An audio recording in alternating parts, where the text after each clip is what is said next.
Tres portaaviones nucleares de la Armada de los Estados Unidos comenzaron a moverse hacia la región de manera coordinada. El USS Gerald R. Ford tomó posición en el Mar Rojo. El USS Abraham Lincoln se ubicó en el Mar Arábigo. El USS George H.W. Bush completó la formación llegando desde el Océano Índico. Los tres juntos forman lo que los analistas militares llaman un triángulo de contención, una disposición que permite cubrir simultáneamente todas las salidas marítimas relevantes de Irán sin dejar ángulos ciegos. Para entender la magnitud de ese despliegue, hay que saber qué representa cada uno de esos portaaviones. No son simplemente barcos grandes, son bases militares flotantes capaces de operar de manera autónoma durante semanas. Cada uno lleva a bordo entre 70 y 90 aeronaves de combate. Tienen sistemas de defensa propios que pueden interceptar misiles, drones y aeronaves hostiles. Tienen capacidad médica, logística, de comunicaciones y de inteligencia, que los convierte en plataformas de comando completas. Y los tres juntos, operando en coordinación, generan una capacidad de proyección de poder que muy pocos países del mundo pueden igualar individualmente.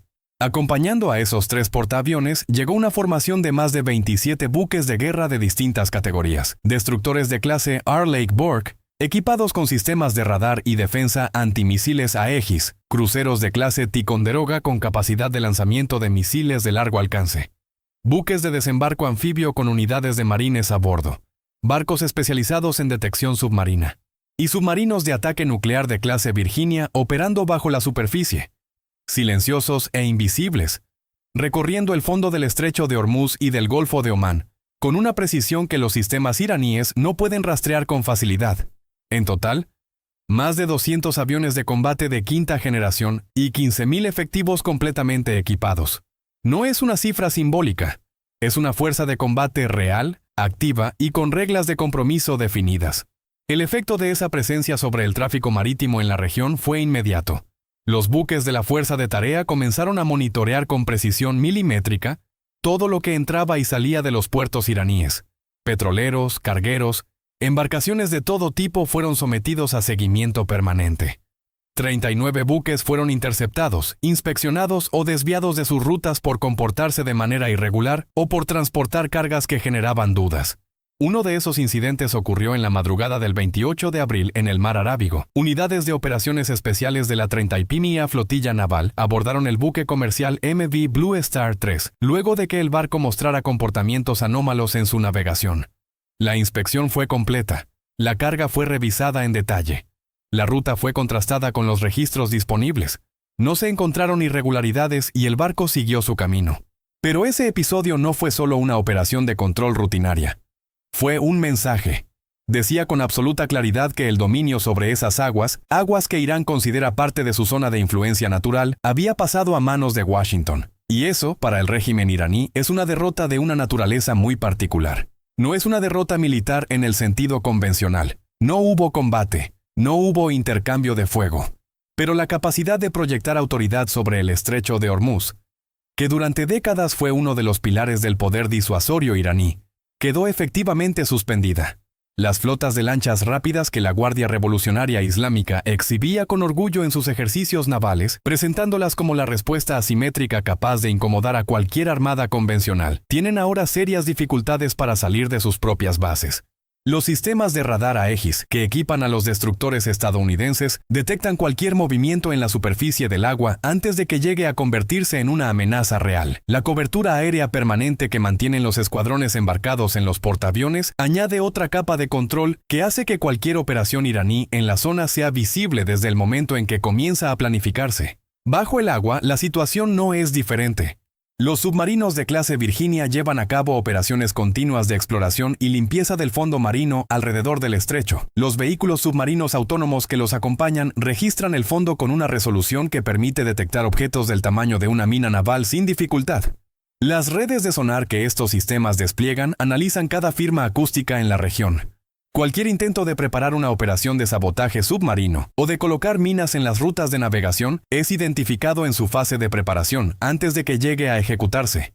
La guerra tecnológica que se libra bajo la superficie del Golfo es invisible para el mundo, pero es absolutamente real y sus resultados determinan quién controla efectivamente el estrecho. Las consecuencias económicas de todo esto para Irán son concretas y se miden en cifras que el régimen no puede ignorar.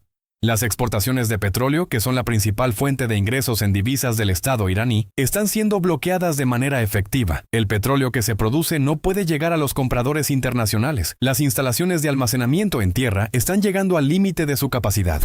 Para evitar que esas instalaciones colapsen, los pozos de producción están siendo cerrados de manera forzosa. Un país que depende del petróleo para financiar su presupuesto público, su aparato militar y sus programas sociales, no puede funcionar normalmente cuando esa fuente de ingresos desaparece. Las pérdidas diarias que genera esta situación se cuentan en cientos de millones de dólares. Y cada día que pasa sin una solución agrava el daño acumulado. Frente a este escenario, Teherán intentó encontrar salidas por dos caminos. El primero fue diplomático. El segundo fue buscar respaldo en sus aliados más cercanos. El canciller iraní Abbas Araghchi viajó de urgencia a Moscú los días 26 y 27 de abril. El objetivo del viaje era claro: encontrar alguna forma de apoyo ruso que permitiera a Irán reducir la presión que estaba soportando, ya fuera a través de un respaldo diplomático en los foros internacionales, de asistencia logística o de algún mecanismo que permitiera al petróleo iraní seguir llegando a los mercados. Las reuniones se llevaron a cabo. Los protocolos diplomáticos se cumplieron, pero el resultado fue lo que en la jerga diplomática se llama un regreso con las manos vacías. Rusia no ofreció compromisos concretos. Las declaraciones del canciller ruso Sergei Lavrov se mantuvieron en el plano de las generalidades corteses, sin ningún elemento que pudiera cambiar la situación real sobre el terreno. Moscú, atrapada en sus propios compromisos geopolíticos y con sus propias restricciones logísticas y financieras, no estaba en condiciones ni en disposición de abrir un frente directo contra Washington para defender a Teherán. El cálculo ruso fue transparente. Los costos de enfrentarse a Estados Unidos por Irán superan con creces cualquier beneficio que esa postura pudiera generar. El regreso de Araghchi a Teherán sin nada concreto en las manos fue una señal que los observadores internacionales leyeron con atención. Las alianzas que el régimen iraní había cultivado durante años con Moscú tenían límites muy precisos que en este momento se hicieron visibles. El comportamiento de China contó una historia similar, pero con un elemento adicional que resultó aún más elocuente. Durante años, Pekín fue el salvavidas económico más importante de Irán. China compraba aproximadamente 1.400.000 barriles de petróleo iraní por día, pagando precios con descuento de entre 8 y 10 dólares por barril respecto al precio internacional de referencia. Ese negocio le convenía a China porque le garantizaba energía barata. Le convenía a Irán porque le garantizaba ingresos en divisas sin importar lo que dijeran las sanciones occidentales. Era un acuerdo que ambas partes tenían interés en mantener, y que durante años funcionó como el principal mecanismo de supervivencia económica del régimen iraní frente a la presión internacional. Ese acuerdo está ahora siendo interrumpido. El control físico que la presencia naval estadounidense ejerce sobre las rutas marítimas hace que transportar ese petróleo sea ahora un riesgo que las empresas chinas no están dispuestas a asumir. Las sanciones secundarias que Washington puede aplicar a cualquier empresa que continúe comerciando con Irán en estas condiciones son una amenaza real que Pekín no puede ignorar. Pero lo más significativo no fue la interrupción del comercio. Lo más significativo fue el gesto que China eligió hacer en este momento. El gobierno chino comenzó a evacuar a sus ciudadanos de Irán mediante vuelos de emergencia. Eso no es un procedimiento rutinario. Las evacuaciones de emergencia se activan cuando un gobierno considera que el territorio en cuestión representa un riesgo inaceptable para sus nacionales. Es una declaración política de enorme peso, hecha no con palabras, sino con acciones. Cuando China decide retirar a sus propios ciudadanos de un país, le está diciendo al mundo que ese país está en una situación que considera demasiado inestable para garantizar su seguridad. Para Irán, ese gesto de su principal socio económico fue un golpe diplomático de una magnitud difícil de exagerar. La lógica detrás de la postura china es comprensible desde el punto de vista puramente pragmático. Los Emiratos Árabes Unidos están ofreciendo petróleo en condiciones legales, estables y sin el riesgo de sanciones secundarias. La producción emiratí está aumentando luego de que se levantaran las restricciones dentro del marco de la OPEP. Para Pekín, elegir entre petróleo iraní cargado de riesgos legales y políticos y petróleo emiratí limpio y disponible no es una decisión difícil. El interés energético de China se puede satisfacer sin Irán, y sin ese interés como ancla, la relación bilateral pierde el principal elemento que la sostenía en momentos de presión. Rusia también inició procesos de evacuación de sus ciudadanos desde territorio iraní. El hecho de que los dos socios estratégicos más importantes del régimen iraní estuvieran retirando simultáneamente a sus nacionales del país fue leído por los analistas como la señal más clara disponible sobre cómo esos actores evalúan la situación. No se evacúa a los ciudadanos propios de un país cuando se considera que ese país está en condiciones de superar su crisis. Se evacúa cuando se calcula que las cosas van a empeorar antes de mejorar. Todo esto está teniendo consecuencias internas en Irán, que son igualmente importantes para entender la situación completa. El bloqueo efectivo de las exportaciones de petróleo está generando una cadena de efectos que la población iraní siente de manera directa en su vida cotidiana. La escasez de combustible se está haciendo evidente en las estaciones de servicio de distintas ciudades. Los precios de los alimentos básicos están subiendo de manera sostenida. Hay cortes de electricidad que afectan zonas residenciales y comerciales. El Ministerio de Energía ha implementado esquemas de descuento para quienes reduzcan su consumo, una medida que en términos prácticos equivale a un reconocimiento oficial de que el sistema de abastecimiento está bajo presión severa. La brecha entre lo que el gobierno iraní le dice a su población sobre la solidez del Estado y lo que esa población experimenta en su vida diaria se está ensanchando de manera que ya es difícil de disimular. La promesa de invulnerabilidad que el régimen ha sostenido ante su propia población durante 4 décadas, la narrativa de un Estado capaz de resistir cualquier presión externa sin doblegarse, pierde credibilidad con cada corte de luz, con cada surtidor vacío, con cada aumento en el precio del pan. Y cuando esa narrativa empieza a cuartearse, las consecuencias políticas internas pueden ser impredecibles. La tensión no está solamente entre el Estado y la sociedad. Está también dentro de las propias instituciones del régimen. La Guardia Revolucionaria Islámica y el aparato civil del gobierno están procesando esta crisis desde perspectivas que en algunos puntos son incompatibles. Hay sectores dentro de la Guardia Revolucionaria que interpretan cualquier señal de apertura diplomática como una concesión inaceptable que debilita la posición del régimen y que prefieren consolidar su control sobre los mecanismos de decisión precisamente en este momento de crisis, bajo el argumento de que la situación requiere mando unificado y respuestas contundentes. Hay sectores del gobierno civil que entienden que la economía no puede absorber indefinidamente el peso del aislamiento y que buscan cualquier fórmula que permita una desescalada sin que parezca una derrota. Esa tensión entre dos visiones de cómo enfrentar la crisis genera algo que es en sí mismo desestabilizador. Incertidumbre sobre quién toma las decisiones reales y en qué dirección apuntan. Un régimen que muestra fracturas internas en un momento de presión externa máxima no transmite la imagen de solidez que necesita para negociar desde una posición de fortaleza. Y esa imagen importa, porque las negociaciones, si llegan a retomarse, dependerán en parte de la percepción que Washington tenga sobre la coherencia y la capacidad de cumplimiento del interlocutor iraní. El discurso público del régimen y la realidad de sus gestiones privadas siguen caminos muy distintos. En los espacios donde las cámaras están presentes, los funcionarios iraníes mantienen un lenguaje de firmeza y resistencia. Hablan de preparación, de capacidad de respuesta, de voluntad de defender los intereses nacionales a cualquier costo. En los espacios donde las cámaras no están, la búsqueda de una salida diplomática es intensa, urgente y hasta ahora infructuosa. Esa brecha entre el discurso externo y la realidad interna es políticamente riesgosa.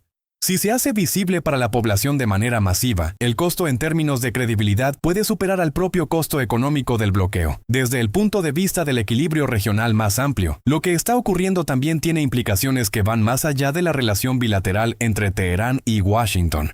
Los países del Golfo Pérsico, que durante décadas convivieron con la presencia iraní como una fuente permanente de inestabilidad, están observando esta situación con una atención que combina alivio estratégico y cautela. Arabia Saudita y los Emiratos Árabes Unidos operan ahora bajo un paraguas de defensa articulado por los sistemas antimisiles de los buques estadounidenses. Eso cambia los cálculos de seguridad en la región de manera que no es fácil revertir. El espacio de maniobra de las fuerzas iraníes en el Golfo se reduce semana a semana. La capacidad de proyectar amenaza que el régimen iraní utilizó durante años para influir en el comportamiento de sus vecinos está siendo recortada por la superioridad tecnológica de la presencia naval estadounidense. Los escuadrones de F-35 y F-A-18 Super Hornet, que operan desde las cubiertas de los 3 portaaviones, tienen capacidad de respuesta en tiempos que hacen que cualquier operación iraní en la zona sea extremadamente riesgosa antes de que llegue a completarse. Cualquier sistema de misiles antibuque iraní, cualquier aeronave, cualquier embarcación que intente operar de manera agresiva en ese espacio, se enfrenta a una respuesta que llegaría en minutos. Esa realidad operativa desmontó en la práctica la doctrina de disuasión asimétrica que Irán había desarrollado durante 2 décadas como su principal herramienta de poder en la región. La cobertura adicional que proveen los bombarderos estratégicos B-52 y los escuadrones de F-15E que operan desde bases terrestres en la zona amplía aún más el alcance de esa capacidad. Y la cadena logística que sostiene todo ese despliegue, funcionando con una eficiencia que demuestra que Estados Unidos puede mantener esta postura durante meses si fuera necesario, convierte esta situación en un problema estructural para Irán y no en una crisis de corto plazo que el tiempo y la resistencia puedan resolver. Hay un elemento adicional que completa el cuadro y que tiene una importancia que no siempre recibe la atención que merece. La capacidad del régimen iraní de acceder a divisas a través de canales alternativos, incluyendo redes de comercio paralelo y mecanismos de evasión de sanciones que durante años le permitieron mantener cierta liquidez a pesar del aislamiento financiero internacional, está siendo sistemáticamente desarticulada. Las agencias de inteligencia occidentales han estado trabajando durante meses en el desmantelamiento de esas redes, incluyendo las que operaban a través de criptomonedas y a través de intermediarios financieros en jurisdicciones con supervisión laxa. A medida que esos canales se cierran, el margen de maniobra financiera del régimen se reduce de manera que no tiene solución inmediata. La doctrina estratégica que Teherán construyó durante años se llamaba informalmente la política de mirar hacia el este. La idea era que la orientación económica y política hacia China y Rusia podía compensar el aislamiento que imponían las sanciones occidentales y garantizar al régimen la capacidad de sobrevivir indefinidamente sin necesidad de normalizar sus relaciones con Occidente. Esa doctrina funcionaba bajo ciertas condiciones.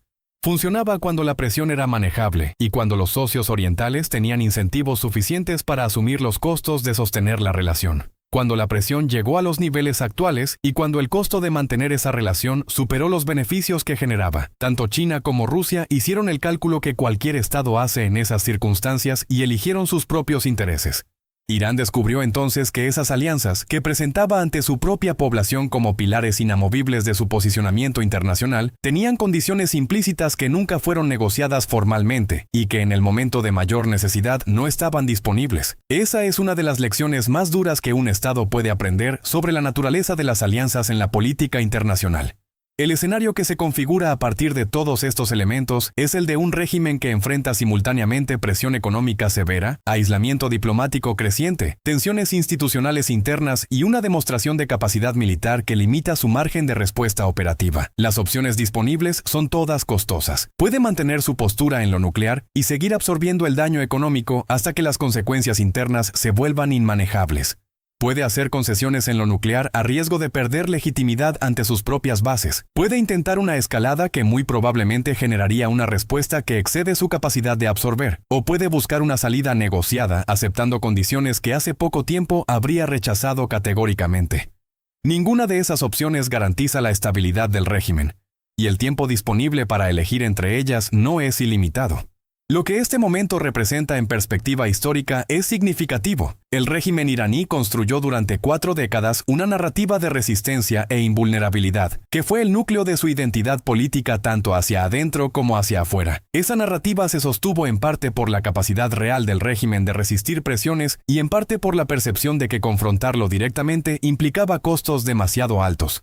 Esas dos bases de la narrativa están siendo cuestionadas al mismo tiempo. La resistencia real tiene límites que la economía está comenzando a mostrar con claridad. Y la percepción de que el régimen es demasiado difícil para confrontar directamente está siendo desafiada por la escala del despliegue que se encuentra ahora frente a sus costas. El mundo que viene después de esta crisis, cualquiera sea su desenlace, será diferente al mundo que había antes. Si Irán cede en condiciones que la administración Trump considera aceptables, el precedente que quedará es que la presión máxima sostenida produce resultados. Si la situación escala hacia algo más serio, las consecuencias se extenderán mucho más allá de los dos actores principales. Y si la crisis se prolonga sin resolución en ninguna dirección, el daño acumulado sobre la economía iraní y sobre la estabilidad de la región seguirá creciendo semana a semana. Lo que no va a volver es el statu quo anterior. La arquitectura de seguridad del Golfo Pérsico está siendo rediseñada en tiempo real. Las alianzas que definían el mapa geopolítico de la región están siendo reconfiguradas. El mapa energético global está siendo reordenado. Y el régimen iraní está en el centro de todos esos procesos sin haber elegido estarlo, como consecuencia de decisiones acumuladas durante décadas, que lo llevaron a este punto de máxima presión con el mínimo de opciones disponibles. Los próximos días y semanas dirán si hay capacidad de encontrar una salida negociada antes de que el daño acumulado llegue a niveles que hagan esa salida más difícil todavía. Lo que está claro es que el margen se está reduciendo y que las decisiones que se tomen ahora tendrán consecuencias que durarán mucho más que esta crisis particular. Este es uno de esos momentos en los que la historia se escribe con rapidez y donde lo que ocurre en las próximas semanas puede determinar la dirección de los próximos años en una región que el mundo entero tiene razones para observar con atención.